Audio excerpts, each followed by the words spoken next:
नमस्ते थे दोस्तों। और आप सबका स्वागत है इस सफर में, जहां हम 21वीं एसटीडी के सबसे बड़े फाइनेंशियल फ्रॉड्स और स्कैंडल्स के बारे में जानेंगे। अपनी कुर्सियों की पेटी बांध लीजिए, क्योंकि अब हम जाने वाले हैं ऐसे थ्यूनिया में जहां कॉर्पोरेट ग्रीड, रेगुलेटरी फेलियर्स और इतना ज्यादा व्हाइट कॉलर क्राइम है कि आपका सर घूम जाएगा। अब आप सोच रहे होंगे, जॉन ये सब डिप्रेसिंग फाइनेंशियल बातें क्यों बता रहे हो? तो दोस्तों, ये बस यूं ही मॉर्बिड क्यूरियोसिटी नहीं है। इन स्कैंडल्स की वजह से असल जिंदगी में बहुत कुछ हुआ। इन्वेस्टर्स के बहुत सारे पैसे डूब गए, लोगों की जिंदगी बर्बाद हो गई और हमारे फाइनेंशियल सिस्टम्स में लोगों का विश्वास कम हो गया। अगले कुछ चैप्टर्स में हम इन कॉम्प्लेक्स स्कीम्स को समझेंगे, असली कल्प्रिट्स को बेनकाब करेंगे और उन सिस्टमिक वीकनेसेस को देखेंगे जिनकी वजह से ये सब हो पाया। एनरॉन के एशेस से लेकर बर्नी मेडॉफ के पोन्जी स्कीम के डिजीइंग हाइट्स तक हम फाइनेंशियल वर्ल्ड के डार्क अंडरबेली पर प्रकाश डालेंगे। तो अपने सिनिसिज्म डिटेक्टर्स और स्केप्टिसिज्म की एक हेल्थी डोज लेकर तैयार हो जाइए, क्योंकि अब हम जा रहे हैं ऐसी थ्यूनिया में जहां कुछ भी वैसा नहीं है जैसा थेखता है, और हर किसी के पास छुपाने के लिए कुछ न कुछ है।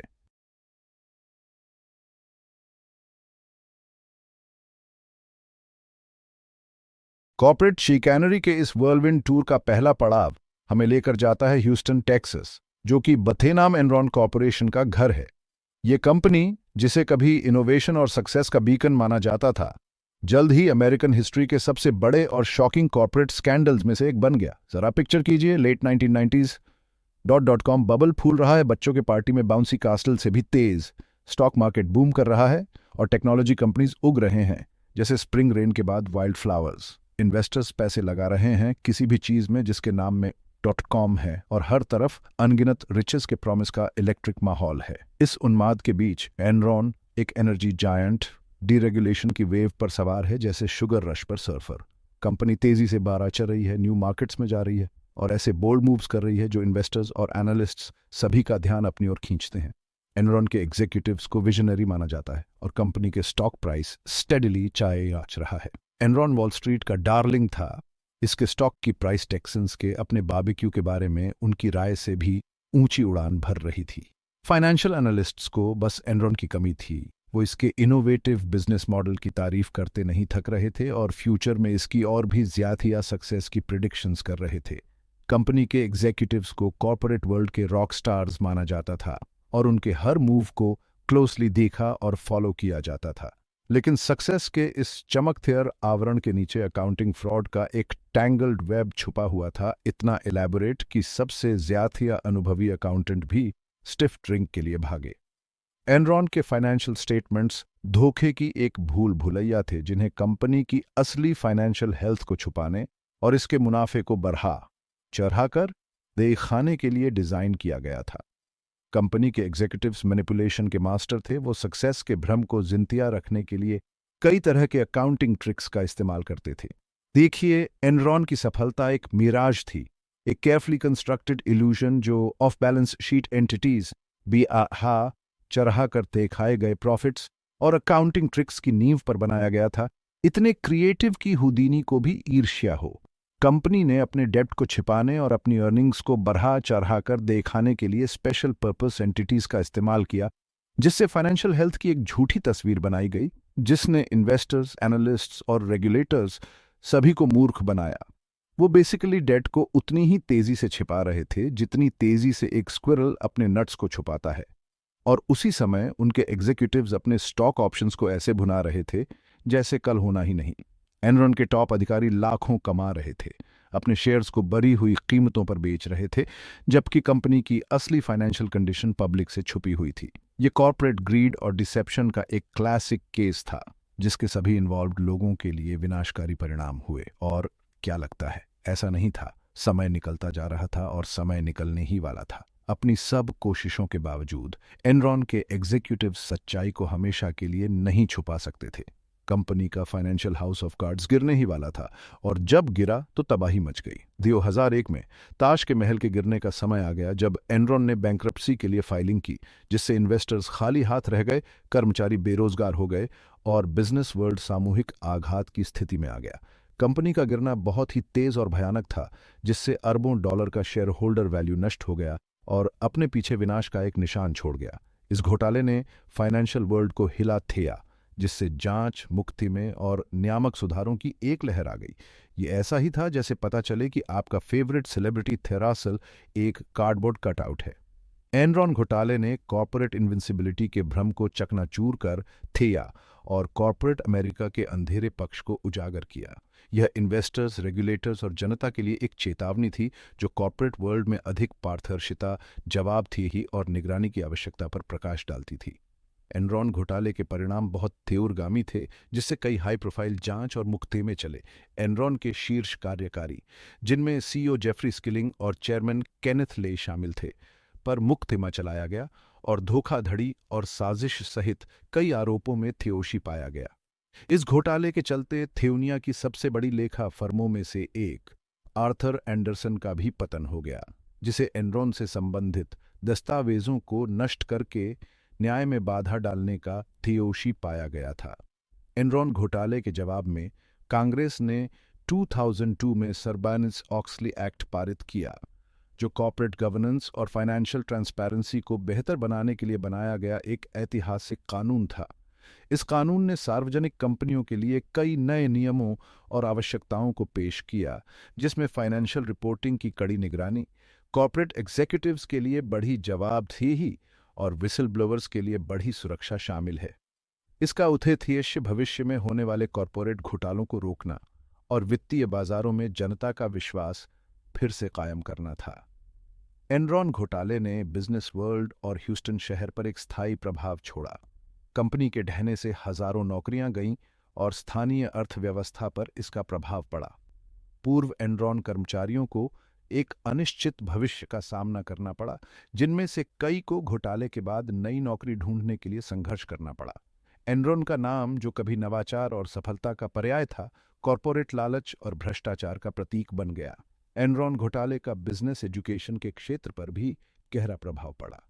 दुनिया भर के बिजनेस स्कूल्स ने एथिक्स और कॉर्पोरेट गवर्नेंस पर अधिक जोर देना शुरू कर थिया और छात्रों को कॉर्पोरेट वर्ल्ड में ईमान थियरी और जवाबदेही के महत्व के बारे में सिखाने के लिए एनरॉन को एक केस स्टडी के रूप में इस्तेमाल किया।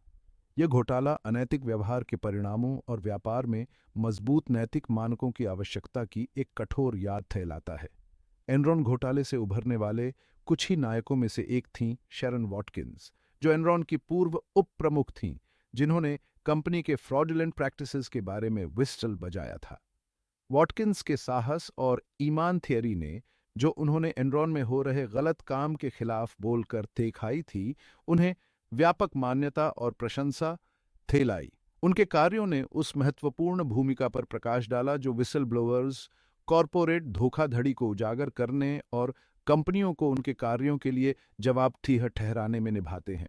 एनरॉन घोटाला कई किताबों, डॉक्यूमेंटरीज और फिल्मों का विषय रहा है, जिनमें से प्रत्येक ने कंपनी के यूथे और पतन के अलग-अलग पहलुओं की तलाश की है। इन कार्यों ने घोटाले की याद को जिंदा रखने में मदद की है और ये व्यापार जगत की आने वाली पीढ़ियों के लिए एक चेतावनी के रूप में काम करते हैं। एनरॉन की कहानी अनियंत्रित कॉर्पोरेट शक्ति के खतरों और व्यापार जगत में नैतिक नेतृत्व के महत्व की एक शक्तिशाली याद दिलाती है।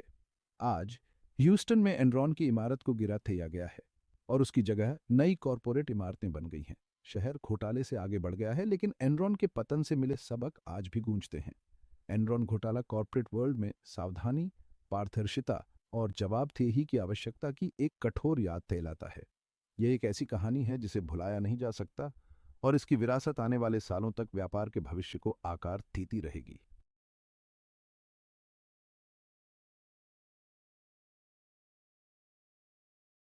ठीक है दोस्तों, एनरॉन के बर्बादी के बाद हम एक अलग तरह की फाइनेंशियल डिजास्टर की ओर बढ़ते हैं। एक ऐसी डिजास्टर जो कॉर्पोरेट लालच से ज्यादा एक एथमी के धोखे का नतीजा थी, बर्नी मैडॉफ पोंजी स्कीम। देखिए, बर्नी मैडॉफ कोई मामूली स्टॉक ब्रोकर नहीं था जो किसी छोटी मोटी जगह से काम चला रहा हो। यह एथमी वॉल स्ट्रीट का बादशाह था। वो नास्डाक का चेयरमैन रह चुका था, फिलैंथ्रोपिस्ट था, ऐसा एथमी जिसके पास सब कुछ था। वो फाइनेंशियल दुनिया का मिस्टर रॉजर्स जैसा था। अगर मिस्टर रॉजर्स हजारों डॉलर के सूट पहनते और आपकी जिंदगी भर की कमाई चुरा लेते। दशकों तक मैडॉफ ने एक एक्सक्लूसिव इन्वेस्टमेंट फंड चलाया जिसने नामुमकिन लगने वाले कंसिस्टेंट रिटर्न्स का वाथिया किया। इन्वेस्टर्स उसकी रेप्यूटेशन से अंधे हुए और आसान पैसों के लालच में उसकी तरफ ऐसे खींचे चले आए जैसे पतंगे आग की तरफ खींचे चले आते हैं। उन्होंने उसे अपनी जिंदगी भर की कमाई, अपने बच्चों के कॉलेज फंड्स, अपनी उम्मीद थी और अपने सपने सौंप दिए। उन्हें क्या पता था कि मैडॉफ का काम धोखे से जाथिया कुछ नहीं था, एक बहुत बड़ा पोंजी स्कीम, झूठ, धोखा और हजारों इन्वेस्टर्स के गलत भरोसे पर बना एक ताश का महल। यह सबसे बड़ा वॉल स्ट्रीट फेरी टेल था, एक ऐसा फेरी टेल जहां राजकुमार असल में मेंढक था और महल रेत के टीले पर बना हुआ था।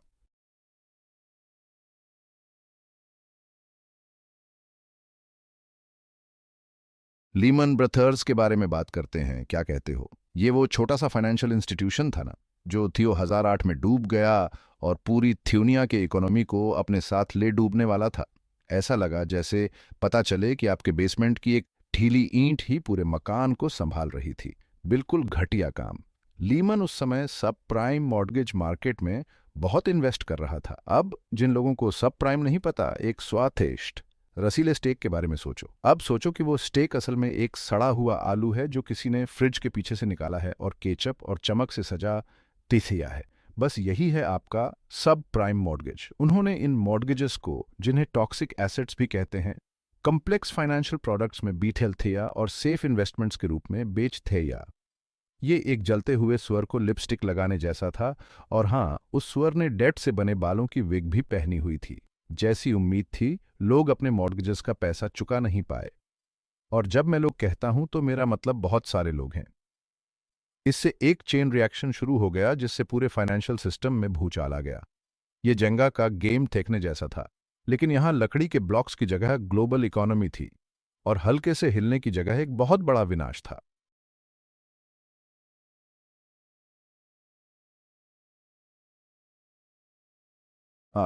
वोल्क्सवागन, गाड़ियों की थ्यूनिया का बादशाह, अपनी ब्रिया इंजीनियरिंग, अपने क्लासिक डिज़ाइंस और हाँ, इन्वायरमेंटल रेगुलेशंस की धज्जियां उड़ाने के लिए भी जाने जाते हैं। क्योंकि थियो 1015 में थ्यूनिया को पता चला कि वोल्क्सवागन, एक कंपनी जो क्लीन डीजल टेक्नोलॉजी का ढिंडोरा पीटती थी, असल में इमिशंस टेस्ट में चीटिंग करने में माहिर थी। देखिए, वोल्क्सवागन ने अपनी लाखों डीजल कार्स में सॉफ्टवेयर इंस्टॉल किया था जो डिटेक्ट कर सकता था कि कार का टेस्ट हो रहा है, और फिर जातियों से एमिशंस कम कर थीटा था रेगुलेटरी स्टैंडर्ड्स मीट करने के लिए। ये बिल्कुल उस स्टूडेंट की तरह था जो सिर्फ एग्जाम के आंसर्स रट कर जाता है, लेकिन यहाँ हिस्ट्री एग्जाम में चीट करने की बजाय ये पूरी धरती को चीट कर रहे थे।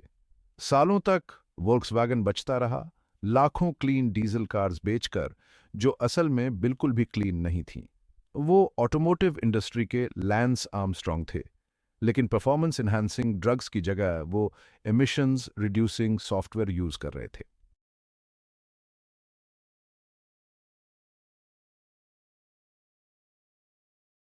अब चलिए बात करते हैं वायरकार्ड के बारे में। ये एक जर्मन पेमेंट प्रोसेसिंग कंपनी थी जो कुछ समय के लिए टेक इंडस्ट्री की लाडली बनी रही। ये लोग अरबों डॉलर के लेन थीन को प्रोसेस कर रहे थे, इनके शेयर के थियाम आसमान छू रहे थे और इन्हें जर्मन इनोवेशन का एक शानदार यूथयाहरण माना जाता था। ये कंपनी एक यूनिकॉर्न की तरह थी, लेकिन जाती हुई और दुर्लभ होने के बजाय ये फर्जी थी और ख़त्म होने वाली थी। वायरकार्ड का बिजनेस मॉडल बहुत ही जटिल था, लेकिन असल में वो बिजनेस और बैंकों के बीच एक बिचौलिए की तरह काम करते थे, पेमेंट प्रोसेस करते थे और रिस्क मैनेज करते थे। इन्हें ऐसे थियोस्त की तरह समझो जो रेस्टोरेंट में बिल बांटते समय हमेशा पैसे संभालने के लिए तैयार रहता है, लेकिन कुछ रुपये ज्ञातिया रखने के बजाय ये लोग फर्जी लेनदेन बना रहे थे और हिसाब किताब में हेरफेर कर रहे थे। सालों तक वायरकार्ड अजेय लग रहा था। वो तेजी से आगे बढ़ रहे थे, दूसरी कंपनियों को खरीद रहे थे और उनके अधिकारी ऐशो आराम की जिंदगी जी रहे थे। ये सब बहुत प्रभावशाली था, या कम से कम होता अगर इसमें से कुछ भी असली होता।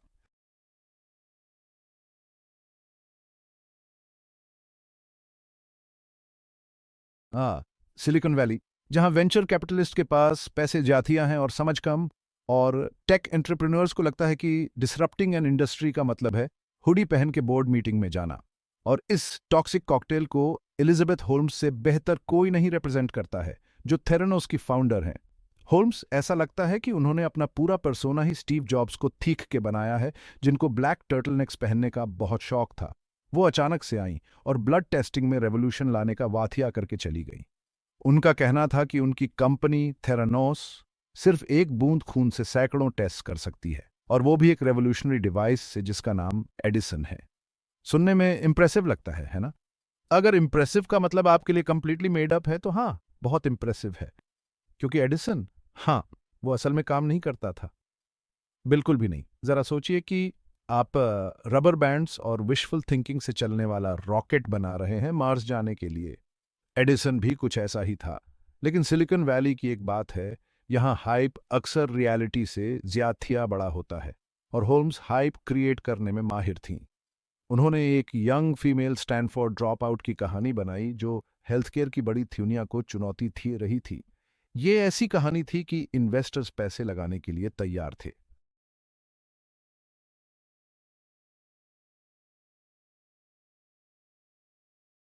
All right, everyone, buckle up because we're about to dive into the thrilling world of interest rate benchmarks. Riveting, I know. But trust me, this one's a doozy because today we're talking about the LIBOR scandal, a global financial conspiracy that makes Bernie Madoff look like an amateur hour con artist. So, what is LIBOR, you ask? Well, LIBOR का मतलब है London Interbank Offered Rate, और ये वो interest rate है जो banks एक दूसरे को शॉर्ट टर्म लोन्स के लिए चार्ज करते हैं। इसे ऐसे समझो जैसे ग्लोबल फाइनेंशियल कैफेटेरिया में ये कूल किड्स की टेबल है। अगर कोई बैंक वहां बैठना चाहता है तो उन्हें लिबोर रेट थीना होगा। ये बोरिंग सा नंबर असल में ट्रिलियंस, हाँ ट्रिलियंस डॉलर्स के फाइनेंशियल ट्रांजैक्शंस को कंट्रोल करता है, मॉर्गेजेस से लेकर स्टूडेंट लोन्स तक और कॉम्प्लेक्स डेरिवेटिव्स तक, जो आपके सर को वॉल स्ट्रीट ट्रेडर से भी तेज घुमा देंगे। तो जब हम कहते हैं कि लाइबोर इंपॉर्टेंट है तो हम लाइफ और death of the global economy important की बात कर रहे हैं।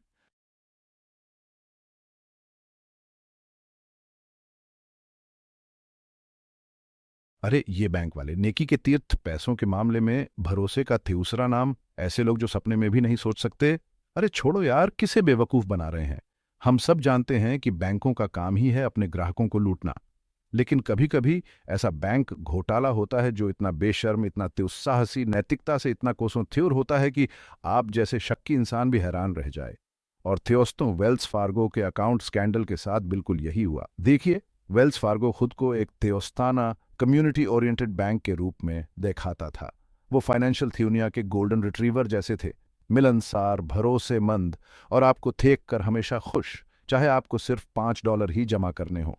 लेकिन इस नेक चेहरे के पीछे एक ऐसी कॉर्पोरेट कल्चर थी जिसे देखकर गॉर्डन गेको भी शर्मा जाए। क्योंकि वेल्स फार्गो के लिए सिर्फ पैसे कमाना काफी नहीं था, उन्हें किसी भी तरीके से पैसे कमाने थे, चाहे इसके लिए उन्हें अपने ही ग्राहकों को धोखा देना पड़े।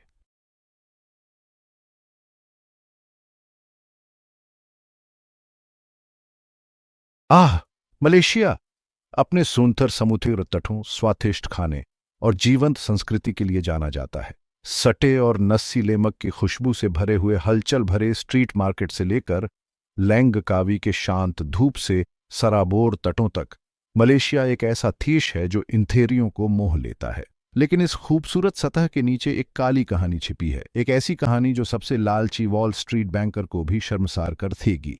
ये 1MDB की कहानी है, जो एक स्टेट इन्वेस्टमेंट फंड है जो मलेशियाई लोगों को लाभान्वित करने वाला था, लेकिन इसके बजाय वैश्विक स्तर पर वित्तीय भ्रष्टाचार का प्रतीक बन गया। कल्पना कीजिए कि एक फंड नेक इरादे से राष्ट्र के उत्थान के लिए रणनीतिक विकास परियोजनाओं में निवेश करने के लिए बनाया गया है। इसके बजाय यह कुछ चुनिंदा लोगों के लिए एक निजी गुल्लक में बीठल गया, एक गंठिया फंड जो लालच और छल का प्रतीक है। आप देखिए, 1MDB को रणनीतिक विकास परियोजनाओं में निवेश करना था, अर्थव्यवस्था को बढ़ावा देने, रोजगार सृजित करने और बुनियादी ढांचे के निर्माण के लिए। यह आर्थिक विकास के लिए एक उत्प्रेरक, मलेशिया के भविष्य के लिए आशा की किरण होना चाहिए था, वो सब बातें।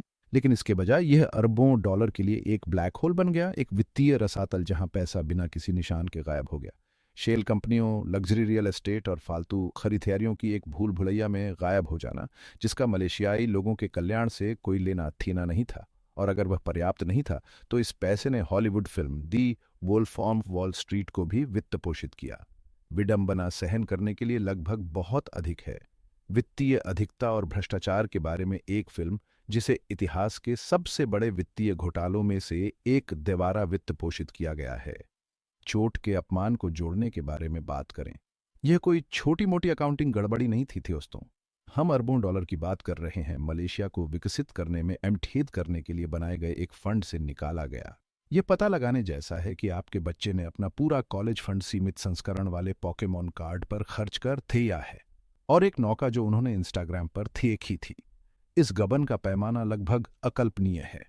और इस वित्तीय छल के जाल के केंथेर में कथित तौर पर कौन था? और कोई नहीं बल्कि नजीब रजाक, मलेशिया के तत्कालीन प्रधानमंत्री। ये पता लगाने जैसा है कि जिस व्यक्ति को कुकी जार की रखवाली करनी थी, दरअसल वही सारी कुकीज खा रहा था। मलेशियाई लोगों त्योहारा महसूस किया गया विश्वासघात गहरा था, और फिर उसके लिए कुत्ते को तेओश थी ना। ये सबकी थे साहस चौंका थीने वाली है। खोजी पत्रकारों और व्हिस्लब्लोअर के अथक प्रयासों की बथिौलत यह घोटाला खुल गया, जिन्होंने सच्चाई को सामने लाने के लिए अपनी जान जोखिम में डाल थी। दुनिया भर के अखबारों की सुर्खियों में थे उस साहसिक चोरी की खबरें छपी थीं, और मलेशियाई लोग स्टेमे और अविश्वास में डूबे हुए थे। जनता का गुस्सा साफ देख रहा था। देश भर में विरोध प्रदर्शन शुरू हो गए। नागरिक न्याय और जवाबदेही की मांग कर रहे थे। सरकार पर से भरोसा उठ गया था, और हर गुजरते थेन के साथ सुधार की मांग तेज होती गई। कानूनी कार्यवाही शुरू की गई, और अदालत का कक्ष मलेशियाई इतिहास के सबसे हाई प्रोफाइल मुकदमों में से एक का मंच बन गया। पेश किए गए सबूत नुकसान थे जो राष्ट्र को धोखा देने के लिए एक सुनियोजित योजना की तस्वीर पेश करते थे।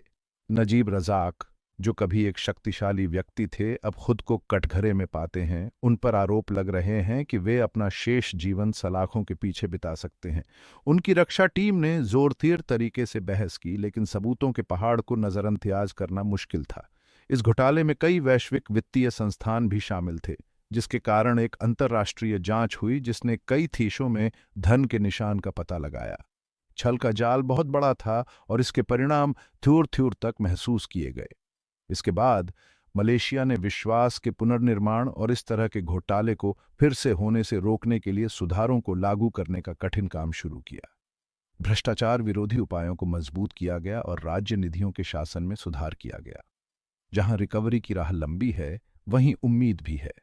मलेशियाई लोगों का लचीलापन चमकता है, और एक बेहतर भविष्य के निर्माण के लिए राष्ट्रीय गौरव और दृढ़ संकल्प की एक नई भावना है। मलेशिया अपनी प्राकृतिक सुंदरता और समृद्ध सांस्कृतिक विरासत के साथ वाथिये की भूमि बनी हुई है। 1MDB कांड एक काला अध्याय है, लेकिन यह शासन में सतर्कता, पारदर्शिता और जवाबदेही के महत्व की याद दिलाता है। मलेशिया के लोग न्याय और एक बेहतर कल की तलाश में एकजुट होकर आगे बढ़ रहे हैं। इस घोटाले से मिले सबक उम्मीद है कि एक अधिक पारदर्शी और जवाबदेह भविष्य का मार्ग प्रशस्त करेंगे। और इसीलिए जैसे ही मलेशिया के खूबसूरत क्षितिज पर सूरज डूबता है, हमें याद दिलाया जाता है कि प्रतिकूल परिस्थितियों का सामना करने पर भी एक राष्ट्र की भावना बनी रह सकती है, और पहले से कहीं अधिक मजबूत होकर उभर सकती है।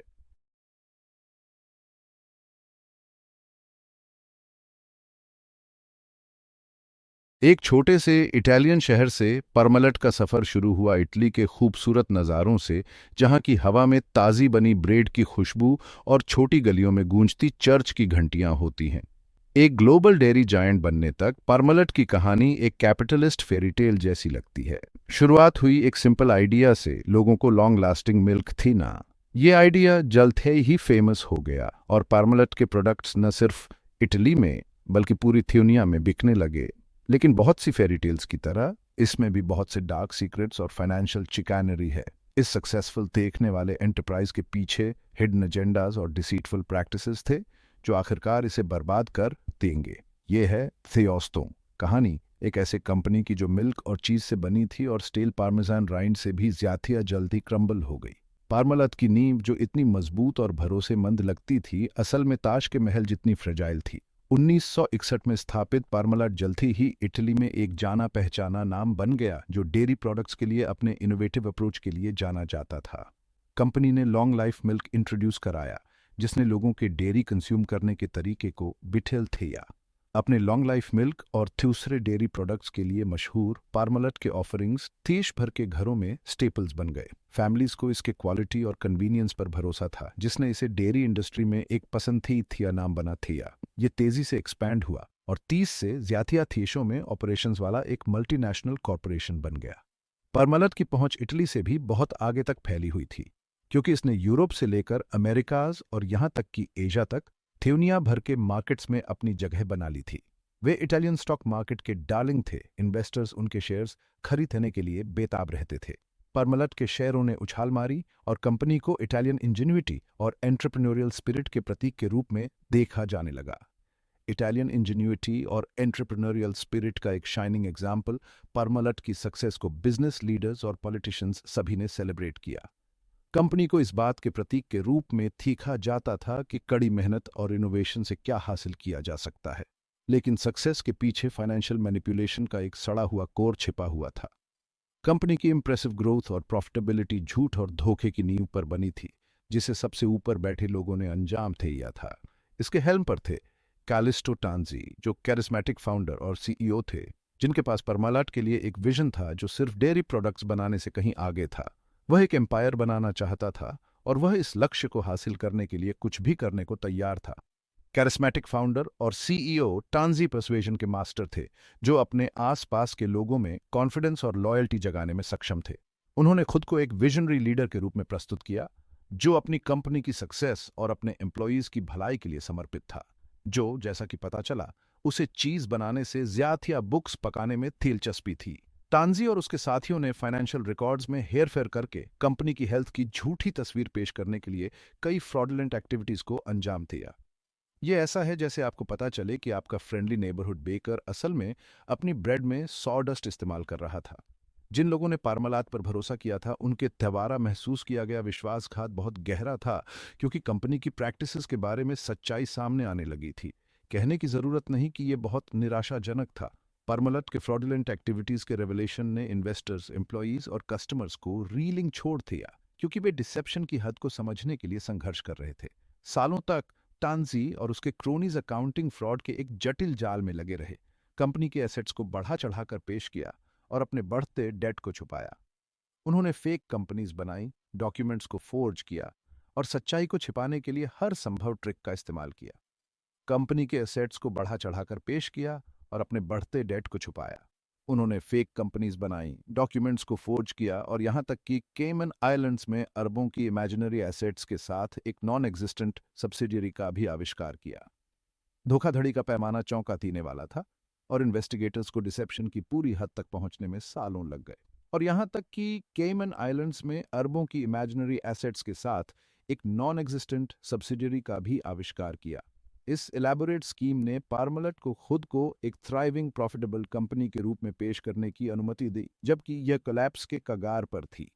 आप जानते हैं, बस आपका टिपिकल एवरीडे कॉर्पोरेट शेनानिगन्स। अगर धोखेबाजों के एक्शंस का अनगिनत लोगों के जीवन पर विनाशकारी प्रभाव न पड़ा होता, तो उनकी ऑडेसिटी और क्रिएटिविटी लगभग प्रभावशाली होती। आखिरकार ताश के पत्तों का महल ढह गया। 2003 में पारमलत ने बैंक्रप्सी घोषित कर दी, जिससे उसके अकाउंट्स में 14 बिलियन यूरो का होल का पता चला। इस स्कैंडल ने फाइनेंशियल वर्ल्ड को हिलाकर रख दिया और कई हाई प्रोफाइल मुकदमों की वजह बनी। कैलिस्टो टांजी को गिरफ्तार कर लिया गया और बाद में फ्रॉड में उनकी भूमिका के लिए जेल की सजा सुनाई गई। एक समय के रिवियर्ड सीईओ कॉर्पोरेट ग्रीड और करप्शन का प्रतीक बन गए। उनका पतन फ्यूचर जनरेशंस के लिए एक कॉशनरी टेल है।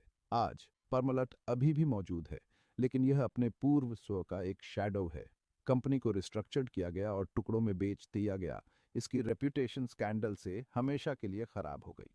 जबकि पारमलट के प्रोडक्ट्स अभी भी सुपरमार्केट शेल्फ्स पर मिल सकते हैं, लेकिन ब्रांड के पास अब पहले जैसा ट्रस्ट और एडमिरेशन नहीं रहा। पारमलट का उत्थान और पतन अनचेक्ड एम्बिशन के डेंजर्स और कॉर्पोरेट ट्रांसपेरेंसी के महत्व की याद दिलाता है। अंत में परमलट की कहानी एम्बिशन, डिसेप्शन और ग्रीड की अल्टीमेट प्राइस की कहानी है। ये एक ऐसी कहानी है जो हमें याद दिलाती है कि सबसे ताकतवर भी गिर सकता है।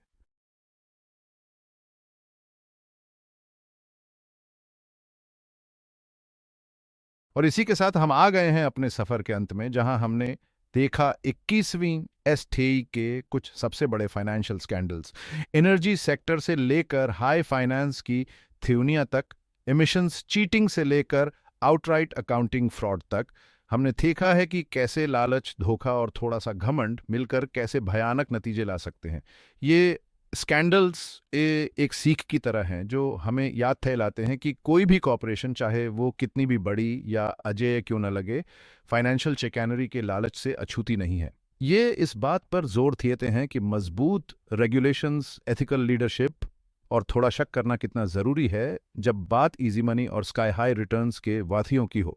Thanks for watching. अगर आपको ये वीडियो इन्फॉर्मेटिव लगा तो लाइक, शेयर और सब्सक्राइब करना ना भूलें।